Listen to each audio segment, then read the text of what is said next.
So நான் சமையல் வந்து என்னோடய தாத்தா கிட்ட தான் கற்றுக்கிட்டேன் இந்த மசாலா பொருட்களெல்லாம் அப்படின்னு நான் நிறைய வீடியோவில் மென்ஷன் பண்ணியிருப்பேன். அதில் சிலவங்க கேட்டாங்க, உங்கள் தாத்தா செஃப்பா அப்படின்னு. எங்கள் தாத்தா செஃப்பெல்லாம் இல்லைங்க, எங்கள் தாத்தா வந்து வைத்தியர். ஸோ அவர் இப்போ இல்லை, அவர் இறந்து ஒரு 12 வருஷம் ஆயிடுச்சு. தாத்தா வந்து கொளுத்தர வெட்டுமணி அங்கே தான் தாத்தா இருந்தார். அங்கே எல்லாருக்கும் வந்து தாத்தாவை வந்து முள்ளு வெட்டி அப்படின்னு சொன்னால் தெரியும், முள்ளோட்டி வைத்தியர் அப்படின்னு சொன்னால் எல்லாருக்கும் தெரியும். இப்போ நிறைய பேருக்கும் தெரியும், ஆனால் அங்கே யாருமே இப்போ அங்கே இல்லை. தாத்தா படித்தது எல்லாமே வந்து மலையாளம் நல்லா படிக்க தெரியும். அதே மாதிரி நல்லா எழுதுவார், சூப்பராக இருக்கும், ஒவ்வொரு எழுத்தும் அழகாக இருக்கும். அதே மாதிரி தமிழும் நல்லா படிக்க தெரியும். ஆனால் வந்து தமிழ் வந்து தாத்தாக்கு எழுத தெரியாது.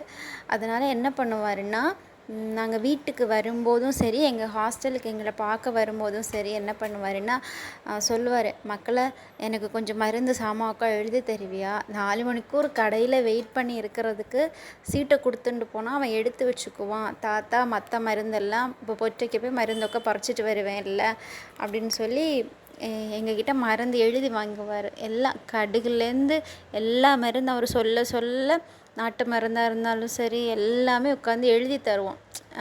அவருக்கு வந்து படிக்கிறதுக்கு தெரியும், ஆனால் எழுதுறதுக்கு தெரியாது. அதனால் எல்லா மருந்தும் எழுதி தருவோம், போய் வாங்கிட்டு வருவார்.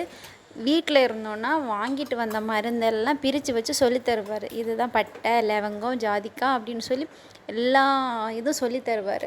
அதுக்கப்புறம் பச்சளையும் அப்படி தான், எல்லா பச்சளையும் சரி பறிச்சிட்டு வரும்போது சொல்லி வருவார். இது காய் திரும்பினி எண்ணெய் காய்க்கிறதுக்கு, இது வாதத்துக்கு காய்க்கிறதுக்கு, இது இழுப்புக்கு, இது லேகியம் பண்ணுறதுக்குன்னு சொல்லி எல்லாமே சொல்லி தருவார்.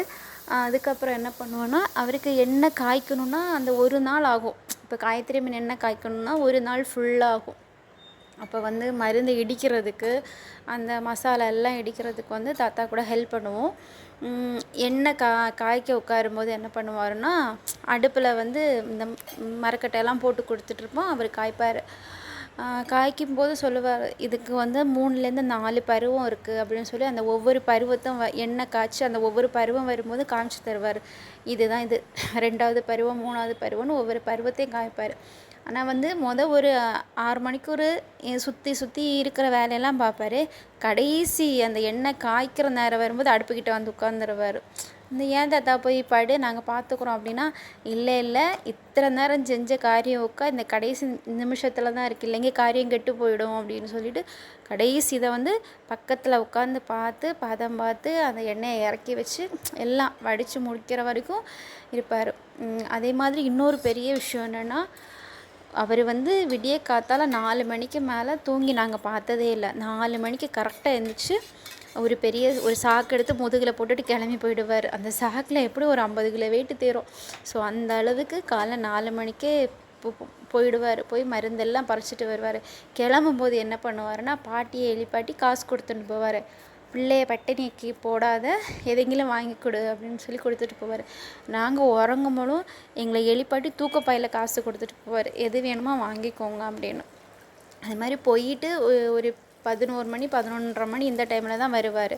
வரும்போது என்ன பண்ணுவாருன்னா, ஆப்பம், புட்டு, இந்த பட்டாணி கறி இந்த மாதிரி எப்போ போனாலும் வாங்கிட்டு வருவார். வீட்டுக்கு மீனொக்க வாங்கணுன்னா வாங்கிட்டு வருவார்.